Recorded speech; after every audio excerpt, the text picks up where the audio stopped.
কারণ আমাদের একজন কলিগ সুস্মিতা সামন্ত পাঁশকুড়া 1 ব্লকের সিএইচও, যিনি মেন্টালি হ্যারাস হওয়ার কারণে ঊর্ধ্বতন কর্তৃপক্ষের কাছ থেকে মেন্টালি হ্যারাসমেন্ট কন্টিনিউয়াসলি পাওয়ার কারণে সুইসাইড করেছে। আমরা তারই মৃত্যু প্রতিবাদে সেই জন্য আমরা সিএমওইচ অফিসে আজকে ডেপুটেশন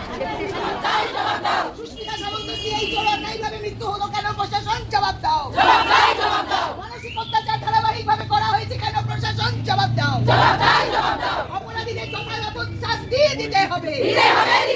অপরাধীদের যথাযথ শাস্তি দিতে হবে। বডি পাওয়া গেছে ডেডলাইন।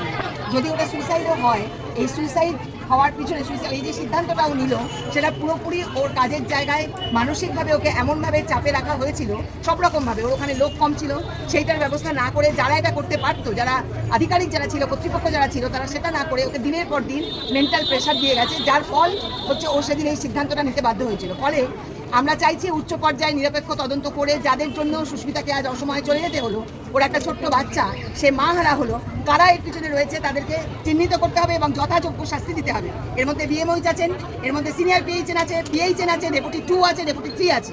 এদেরকে শাস্তি দিতেই হবে, এটা কিন্তু ছাড়া হবে না। এছাড়া এই সিএইচওদের সঙ্গে যা যা ওর সাথে হয়েছে সেই সমান জিনিস সিএইচওদের সঙ্গে হয়।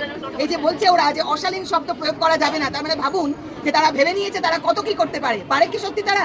কারণ জেন্ডার বায়াসনেস, মহিলা বলে তারা ভদ্রতা দেখায় বলে এইগুলো আর করা চলবে না। এবং সাফিসিয়েন্ট লোক দিতে হবে, যে পোস্টের জন্য যে লোক, একজনকে দিয়ে আরেকজনের কাজ করানো। এবং অত্যন্ত আপত্তিকর, অনৈতিক, ইল্লিগাল যে ও যে পোস্টে চাকরি করতো তার থেকে নিচের পোস্টে ওকে লগ ইন করতে বাধ্য করেছে। ও বারবার বলা সত্ত্বেও সেখান থেকে ওকে সরায়নি, এটা নিয়ে ওর একটা চাপ ছিল। ও পরে বলেছিল আমি ঠিক আছে মেনে নিয়েছি, কিন্তু এইবার আপনারা ওটা ঠিক করে দিন, কিন্তু করেনি শেষ পর্যন্ত। এটা কি করতে পারে? আমি ইচ্ছা করলেই কি ডাক্তার হতে পারি?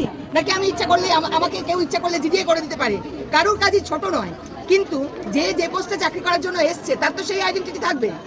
এইরকম অনেক অনৈতিক অন্যায় কাজ এই সমস্ত সেন্টারগুলোতে হয়। এই যে নানা রকম প্রজেক্ট হয়, এনকোয়াশ, কায়াকল্প, তার টাকা দেয় সিএইচওরা, নিজেদের টাকা।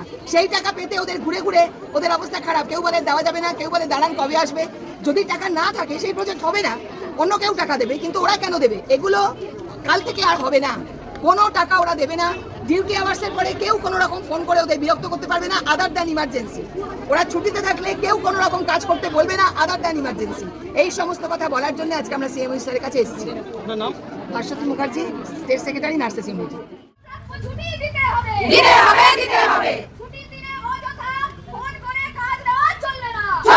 চলবে না।